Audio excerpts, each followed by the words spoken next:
कांग्रेस अध्यक्ष सोनिया गांधी ने हाल के विधानसभा चुनावों में पार्टी के प्रदर्शन को बेहद निराशाजनक करार दिया है और साथ ही कहा है कि यह हमारे लिए अप्रत्याशित है। सोनिया गांधी ने कहा कि कांग्रेस वर्किंग कमेटी जल्द ही मिलेगी और इस नतीजों की समीक्षा करेगी। इसके साथ ही उन्होंने कहा कि हमें सामूहिक रूप से इसे स्वीकार करना चाहिए और इस झटके को विनम्रता की भावना से स्वीकार कर सबक लेना चाहिए।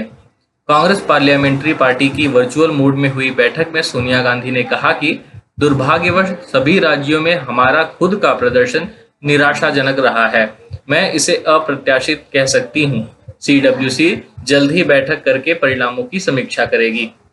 कर्नाटक के मुख्यमंत्री बीएस येदियुरप्पा ने शुक्रवार को कहा कि अगर लोग सहयोग नहीं करेंगे तो कोविड-19 के बढ़ते मामलों को रोकने के लिए लॉकडाउन लगाना अनिवार्य हो जाएगा।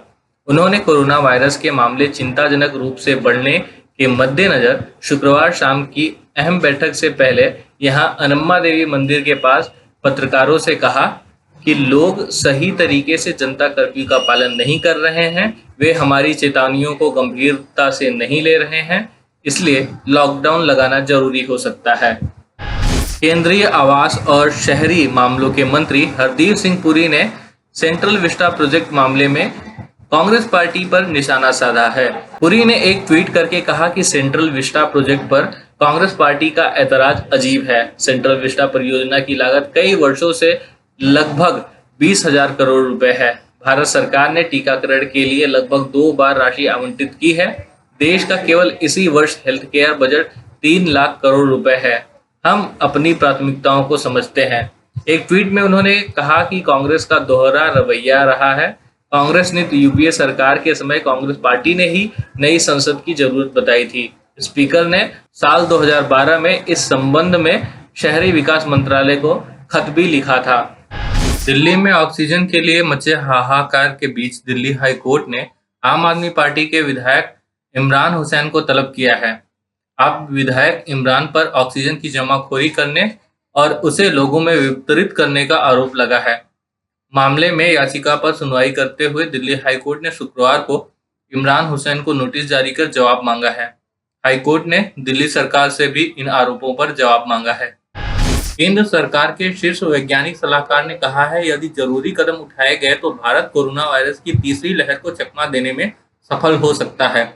डॉक्टर विजय राघवन ने कोरोना संक्रमण की तीसरी लहर की चेतावनी देने के 2 दिन बाद शुक्रवार को यह बात कही। उन्होंने कहा यदि हमने कठोर कदम उठाए तो कोरोना की तीसरी लहर सभी स्थानों या फिर कहीं नहीं आएगा।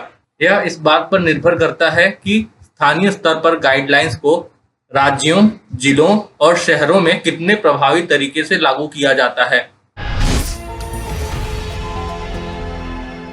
जब हमने HW न्यूज नेटवर्क की नींव डाली थी तब हमने ये ठाना था कि न्यूज और इंफॉर्मेशन ये लोगों तक फ्री पहुंचनी चाहिए, मुफ्त पहुंचनी चाहिए, और हम आज भी ये वचन पर कायम हैं।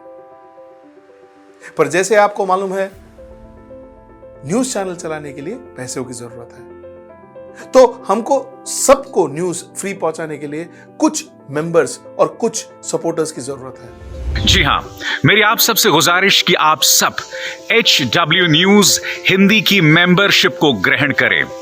ये सदस्यता स्वैच्छिक है, यानी कि आप अपनी मर्जी के मुताबिक इसे ग्रहण कर सकते हैं, क्योंकि अगर आप इसे ग्रहण नहीं भी करते तब भी आपको HW न्यूज हिंदी के तमाम कार्यक्रम मिलते रहेंगे। मगर अगर आप चाहते हैं कि आजाद न्यूज जो है वो मजबूत हो, अगर आप चाहते हैं कि वो न्यूज जो सत्ता से सवाल पूछती है वो मजबूत हो, तो जरूर बने HW न्यूज हिंदी के सदस्य।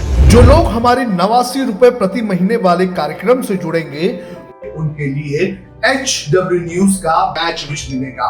साथ ही साथ उन लोगों को हमारे एक्सक्लूसिव पोल्स में भी शामिल होने का मौका मिलेगा। इसके अलावा हमारा जो दूसरा मेंबरशिप कार्यक्रम है वो 199 रुपीस प्रति महीने का है, यानी कि 199 रुपए प्रति महीने। और इस प्रोग्राम में हमारे जो मेंबर्स हैं उन्हें 99 रुपए के प्रोग्राम वाले सभी चीजें तो मिलेंगी, इसके अलावा बिजनेस से जुड़ी हुई बातें भी हम करेंगे। हमारे एक्सपर्ट अखिलेश भार्गव से आप बिजनेस से जुड़े हुए अपने सवाल भी पूछ सकते हैं। हम उम्मीद करेंगे कि आप इस निष्पक्ष पत्रकारिता की राह में हमें पूरी तरह से योगदान देंगे।